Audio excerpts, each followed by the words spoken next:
In his 1958 book, Brave New World Revisited, Aldous Huxley wrote the following: "If the first half of the 20th century was the era of the technical engineers, the second half may well be the era of the social engineers, and the 21st century, I suppose, will be the era of world controllers, the scientific caste system, and Brave New World."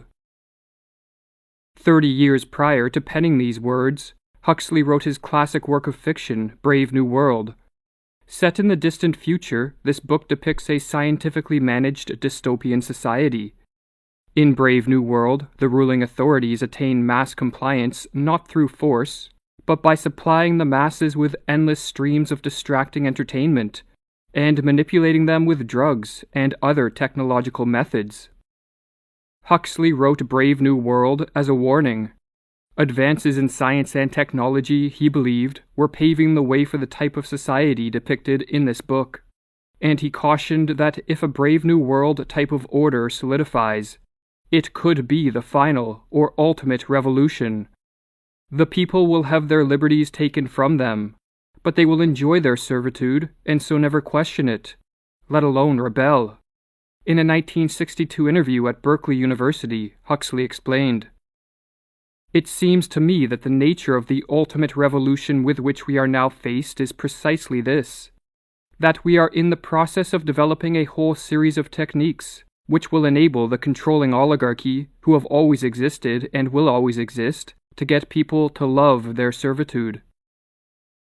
According to Huxley, this Brave New World totalitarianism was most likely to solidify in the 21st century.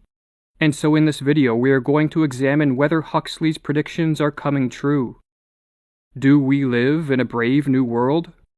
In Brave New World Revisited, Huxley wrote the following: "In 1931, when Brave New World was being written, I was convinced that there was still plenty of time.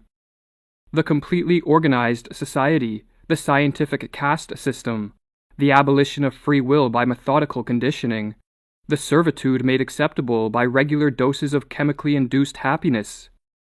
These were coming all right, but not in my time, not even in the time of my grandchildren.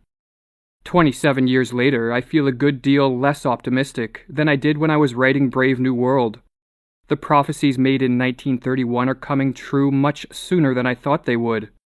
The nightmare of total organization has emerged from the safe, remote future, and is now awaiting us, just around the next corner." In Brave New World, advances in psychology made it possible for the ruling authorities to use mind control to condition citizens from an early age to think and behave in ways that were submissive and conformist. Nearly 100 years after Huxley wrote his dystopian novel, has this type of conditioning left the realm of fiction and entered reality? Today, the art of mind control is in the process of becoming a science, Huxley wrote in 1958. The practitioners of this science know what they are doing and why. They are guided in their work by theories and hypotheses solidly established on a massive foundation of experimental evidence. While the idea of mind control may sound like science fiction, in the mid to late 20th century, many prominent philosophers, psychologists, and scientists joined Huxley in sounding the alarm bell that research into the fundamentals of this phenomenon were well underway. In 1953, the distinguished British philosopher Bertrand Russell explained, "It is to be expected that advances in physiology and psychology will give governments much more control over individual mentality than they now have even in totalitarian countries." The renowned 20th century American clinical psychologist Carl Rogers warned that the rapid development of the behavioral sciences, which is a cluster of scientific disciplines, including psychology, psychiatry, sociology, social psychology, anthropology and biology, economic and political science, mathematics and statistics, was in the process of becoming what he called an if-then science. By this he meant that scientists and social engineers were discovering that if carefully constructed conditions are implemented in a society, then there is a high probability that the majority of citizens will respond to these conditions in predictable and hence controllable ways. Or as he wrote in 1954, I believe that too few people are aware of the extent, the breadth, and the depth of the advances which have been made in recent decades in the behavioral sciences. The increasing power for control which it gives will be held by someone or some group. Such an individual or group will surely choose the purposes or goals to be achieved, and most of us will then be increasingly controlled by means so subtle we will not even be aware of them as controls. It appears that some form of completely controlled society is coming. In a report released in 2021, scientists on a subcommittee of the Scientific Advisory Group for Emergencies in the UK admitted to using totalitarian mind control tactics to obtain mass compliance. One scientist went as far as to state that he was stunned by the weaponization of behavioral psychology over the last 5 years, while another admitted, "You could call psychology mind control. That's what we do. Clearly, we try and go about it in a positive way, but it has been used nefariously in the past. Psychology has been used for wicked ends." Along with conditioning the thoughts and behaviors of the citizens, in Brave New World, the latest in technology is used by the ruling authorities to provide the population with non-stop distractions of the most fascinating nature. The purpose of this readily available entertainment was twofold. Firstly, to ensure that the citizens did not pay attention to political and social realities, and secondly, to promote docility and stupidity, and thus create a population that cared little for freedom. Is something similar happening today? Whether intentionally imposed on society or not, one thing is certain. Technology and the endless supply of stimulating yet morally degrading entertainment that flows from it is creating a passive, ignorant, and spiritually crippled population uninterested in resisting the implementation of its political chains, just as Huxley warned. As the art and science of manipulation come to be better understood, the dictators of the future will doubtless learn to combine techniques of propaganda with the non-stop distractions which, in the West, are now threatening to drown in a sea of irrelevance the rational information essential to the maintenance of individual liberty. But it is not just an endless supply of distractions which make possible a brave new world. Huxley also predicted that in the future certain forms of technology would be used to increase the suggestibility and obedience of a population, so that everyone can be depended upon to behave almost as predictably as machines. In Brave New World, the technology used for this purpose was called hypnopaedia, or sleep teaching, which Huxley called the greatest moralizing and socializing force of all time. Every night, while asleep, citizens were exposed to propaganda and repeated suggestions from the state. Huxley based his idea of sleep teaching on the science of hypnosis. Scientists have long known that when an individual is placed under hypnosis, alpha waves are activated in the brain, just as they are when in a light sleep. In both cases, suggestibility is dramatically heightened, as Huxley explained. Most of the things that can be done with and to a person in hypnotic trance can be done with and to a person in light sleep. Verbal suggestions can be passed through the cortex to the midbrain, the brainstem, and the autonomic nervous system. If these suggestions are well conceived and frequently repeated, new patterns of feeling can be installed and old ones modified. Post-hypnotic commands can be given. Slogans, formulas, and trigger words deeply ingrained in the memory. While not subjects of sleep teaching, many people in the modern world watch television on a near-daily basis for hours on end. Scientists have known for decades that television watching activates alpha waves in the brain, thus placing the individual in a hypnotic-like trance, primed for suggestions and ready to be programmed.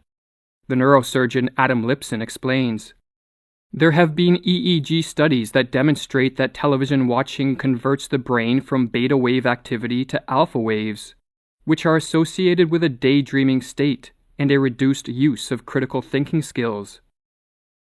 When in a television-induced hypnotic state, cliches and slogans from the mainstream media, moral values and ideological principles from shows and movies, and suggestions from commercials, politicians, celebrities, and state-sponsored propaganda bypass the critical faculties and seep into the foundations of the mind. Over time, the typical television watcher is transformed into an opinionated robot. His or her evaluations of the world are mindless regurgitations of whatever has been absorbed from the TV. Nearly 70 years ago, the medical doctor Joost Meerloo warned of the hypnotizing dangers of television, dangers which now apply to computers, smartphones, and any other technology which turns the human being into a mesmerized spectator of a screen.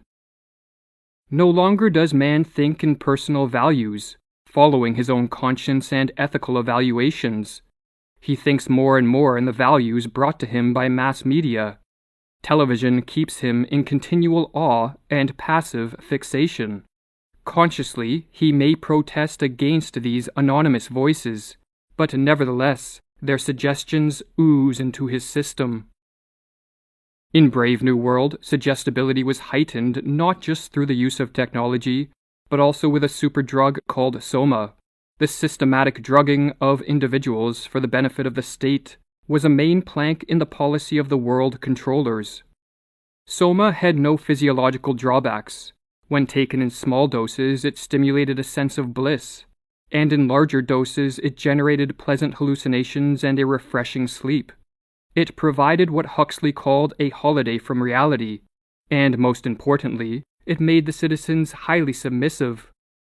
As well as tranquilizing, hallucinating, and stimulating, the Soma of my fable had the power of heightening suggestibility, and so could be used to reinforce the effects of governmental propaganda.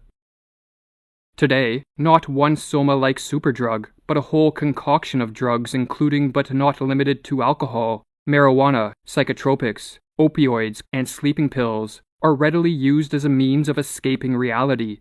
The widespread use of drugs in our day has socio-political ramifications. For a drugged-up society, just like a dumbed-down society, is more easily conditioned into servitude. The chemical dependent is not a politically vigilant person who is ready to defend liberty, and as Meerloo wrote, any man who escapes from reality through the use of alcohol and drugs is no longer a free agent. He is no longer able to exert any voluntary control over his mind and his actions. Alcoholism and drug addiction prepare the pattern of mental submission so beloved by the totalitarian brainwasher. Drugs can be used to make man a submissive and conforming being. The Society of Brave New World was also organized into a scientific caste system. Prenatal genetic engineering produced children destined to belong to one of 5 castes. The highest caste, Alpha, was made up of citizens genetically engineered to be intelligent, strong, and beautiful. The lowest caste, the Epsilons, were short, ugly, stupid, and treated as slaves. Each of the castes was forbidden to intermingle. Is a scientific caste system possible today? While the widespread use of prenatal genetic engineering may not be on the near horizon, postnatal genetic engineering and the technological augmentation of the brain and body is in its initial stages. We are at the beginning of a fateful era in which man may merge with machine, and the result could be the formation of a 2-tiered scientific caste system. There will be a caste of human beings who welcome the merger with technology in the expectation of transcending biological limitations, and there will be an all-too-human caste composed of people who resist the merger with technology. What restrictions will be placed on those in this latter caste? What surveillance and control will be possible on those who accept technological augmentations? What will be the carrots on a stick to entice people to transition into a transhumanist era? Time will tell. The world of tomorrow will witness a tremendous battle between technology and psychology. It will be a fight of technology versus nature, of systematic conditioning versus creative spontaneity. If Huxley's predictions are coming true, what can be done about it? Perhaps nothing needs to be done. Perhaps the Brave New World totalitarianism which Huxley warned of is not feasible in the long term, not as stable as he thought. Perhaps this form of social order is destined to crumble under its own oppressive weight. But perhaps Huxley was right. With enough advances in science and technology, a brave new world order can be achieved. And once fully instituted, this will be the final revolution. Human beings will be born and bred in conditions of technocratic servitude that they will not challenge or resist, because it will be a servitude that most of them love and defend. If this should turn out to be the case, Huxley's final words from Brave New World Revisited will prove prescient. Perhaps the forces that now menace freedom are too strong to be resisted for very long. It is still our duty to do whatever we can to resist them.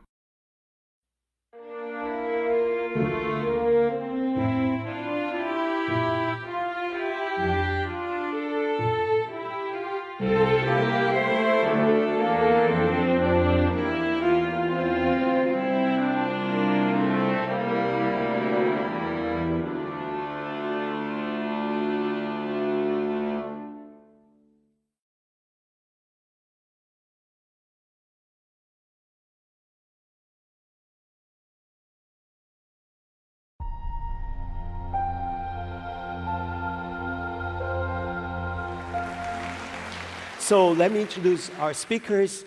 On my right here, I have Alan Wallace, who is an expert in Tibetan Buddhism, having been ordained as a monk by the Dalai Lama himself after studying for about 14 years.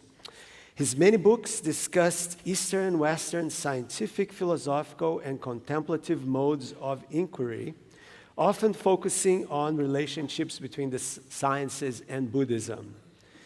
He is the founder of the Santa Barbara Institute for Consciousness Studies, and he's very active both all over the world. He just told me that he spends 3 months a year only in Santa Barbara, the rest of the time traveling around. And he promotes all sorts of different workshops in places from Santa Barbara to Tuscany and beyond. He has a bachelor's degree in physics from Amherst College, and he has a PhD in religious studies from Stanford. So he is very much a person to listen to when we want to understand relationships between the sciences and spirituality, and particularly from the Buddhist tradition. So welcome, Alan. Thank you.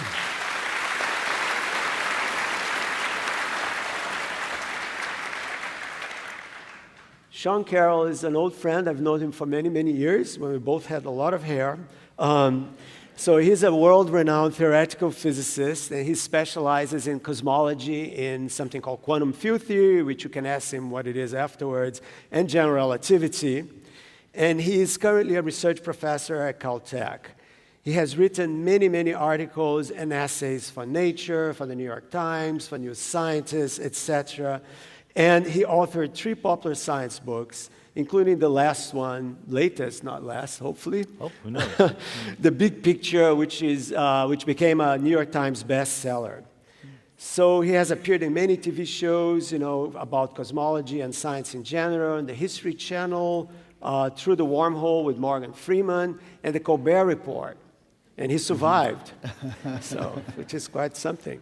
So his research focuses on the physics of the very early universe and the nature of the mysterious dark energy, right? His PhD is from Harvard. He was a postdoctoral fellow at MIT and at the Kavli Institute for Theoretical Physics in Santa Barbara. Was for a while a professor at the University of Chicago, and now he is a professor at Caltech. So welcome, Sean. Thank you.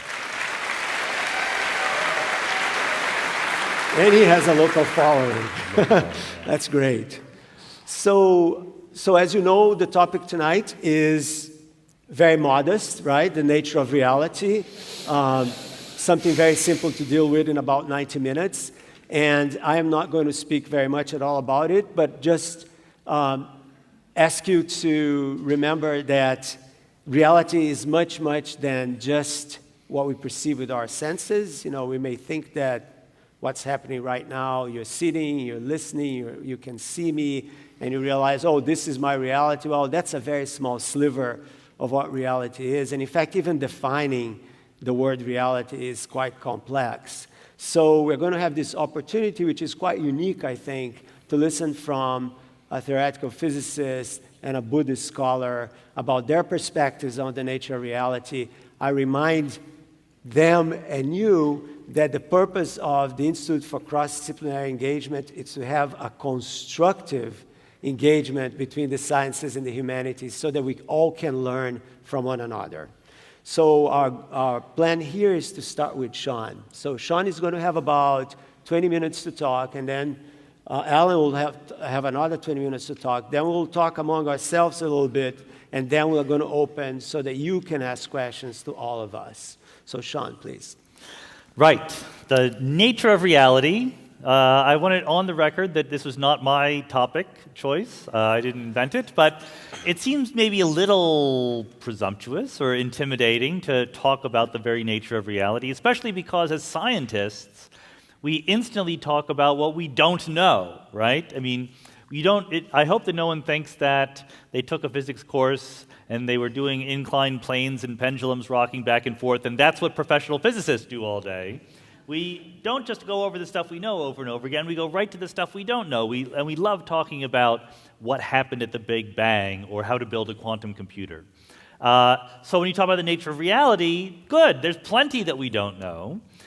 Part of what I want to argue for today is that there are some things that we do know. And in fact, there are interesting things that we do know that we don't always tell you about. So I want to make 2 points, if that's possible. And one of them will be perfectly obvious and trivial, and you'll wonder why I'm wasting your time. And the other one, you will not even agree with me.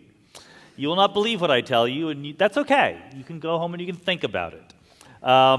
So the first point is the obvious one. The universe, the nature of reality, appears to us in layers. It does not appear to us as one single unified thing that we talk to in a single way. And this is a wonderful opportunity for engagement, cross-disciplinary engagement with the humanities and the sciences. But what I mean is the sort of very simple thing. The chair I'm sitting on right now, there's a way of talking about the chair. It's made of cloth and fabric and wood and metal, and that's a perfectly legitimate way of talking about the chair. There's another way which says the chair is a collection of atoms, of elementary particles held together by the laws of physics. And that is also a perfectly valid way of talking about the chair. And the fact that there's one way of talking does not invalidate the other way of talking. They had better be compatible with each other. They better be consistent. You can't say that there's one true fact that you derive from one way of thinking about the chair, one vocabulary or one story you're telling, and an incompatible different story you're telling the other way. The feature of reality that is fascinating and worthy of our consideration is that there are many overlapping, seemingly different, but ultimately compatible ways of talking about it. And that extends not only to describing the world, but to understanding it at a deep level. So we can think about the iPhone. This is my favorite example. My iPhone, like, what does it do? How do I talk about it? I mean, I know that if I push a certain button, I can talk to Siri on my iPhone. There's a way of talking about the phone that there are apps, and I push buttons, and I can get Google Maps, and I can go places. And there's another way of talking, which is, again, the language of fundamental physics, that phone is a collection of elementary particles and forces. And it turns out I understand the phone in both of those languages. I know what to do to push the buttons to get Google Maps up, and I can write down the equations to tell you what the electrons do. There's also an intermediate layer, a way of talking about the iPhone, which is that it's full of electronics, right? That there's